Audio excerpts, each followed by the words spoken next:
नमस्कार भक्तों, स्वागत है आपका गाइडेड ब्लिस 07 में। आशा है आप सब अपने अपने जीवन में बहुत ही अच्छा कर रहे हैं। आज हम आपके लिए भोले बाबा और उनके भक्त की एक अनोखी कहानी लेकर आए हैं। अगर आपको ये कहानी पसंद आए तो वीडियो को लाइक करें और शेयर करें और चैनल को सब्सक्राइब करना ना भूलें। एक शांत और पवित्र गांव था जहाँ एक सज्जन और भोले भक्त ब्राह्मण रहते थे। उसके जीवन का एक ही उद्देश्य था, भगवान शिव की भक्ति। वो रोज सुबह जल्दी उठकर गंगा जल लेकर स्नान करता, मंत्र जाप करता और भोले बाबा के दरबार में सेवा के लिए जाता। श्रावण मास में एक शुभ दिन था। पूरी धरती पर जैसे पवित्रता का वर्षा हो रही थी। हवा में मंदिर की घंटियों की धुन गूंज रही थी और पेड़ पौधे पर शबनम की बूंदें चमक रही थी। उस दिन ब्राह्मण ने सोचा, आज मैं भोले बाबा के लिए सबसे शुद्ध बेलपत्र लाऊंगा। तो वो मंदिर के पास के वृक्ष से बेलपत्र तोड़कर लाया और अपनी थाली में रखकर बड़े प्रेम से घर वापस आ रहा था। उसका हृदय भक्ति से भरा हुआ था और उसकी आंखों में एक ही इच्छा थी, भगवान शिव को प्रसन्न करना।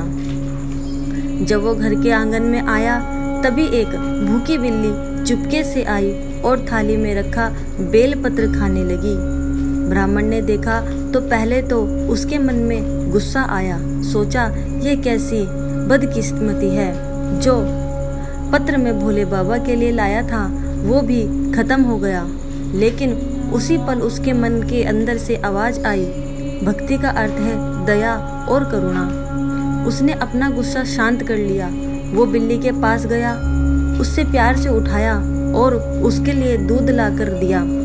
बिल्ली प्रेम से दूध पीने लगी और ब्राह्मण के चेहरे पर एक शांत सी मुस्कान आ गई। उसने सोचा, जो भगवान की पूजा के लिए मैं बेलपत्र तोड़कर लाया था वो भी तो भगवान का ही रूप है जो मेरे घर आया है। अगर मैंने एक भूखे जीव को खिलाया तो क्या ये भी शिव की सेवा नहीं हुई? इस प्रेम और करुणा भरे भाव के साथ ब्राह्मण ने जो बेलपत्र बचा था उसे मंदिर ले जाकर शिवलिंग पर अर्पण कर दिया। उसने मन में भोले बाबा से प्रार्थना की कि प्रभु, जो है वो आपका है। मैंने अपने हृदय से सेवा की है, कृपया मेरे भाव को स्वीकार कीजिए। उसके भोले और निर्मल मन को देखकर भगवान शिव प्रसन्न हो गए। मंदिर के गर्भगृह में दिव्य ज्योति चमक उठी, घंटियां अपने आप बजने लगी और शिवलिंग से प्रकाश का मंडल निकला। ब्राह्मण ने देखा, भोले बाबा खुद दर्शन दे रहे हैं। शिवजी बोले, हे भक्त, तुमने समझ लिया कि भक्ति का असली अर्थ सिर्फ पूजा और विधि नहीं बल्कि करुणा और प्रेम है। जो जीव को अन्न पानी दया और शरण देता है उसका ही हृदय सच में मंदिर है। तुम्हारे इस भाव से मैं प्रसन्न हूँ, तुम्हारी हर मनोकामना पूरी होगी। ब्राह्मण की आंखों से आंसू बहने लगे। उसने बोला, बाबा के चरणों में माथा टेक दिया और उस पल के बाद उसके जीवन बदल गया। उसने समझ लिया, भक्ति का मूल प्रेम और करुणा है और भगवान हर जीव के रूप में विराजमान हैं। बोलिए भोले बाबा की जय। ये कहानी आपको कैसी लगी? अपने विचार हमें कमेंट में बताएं।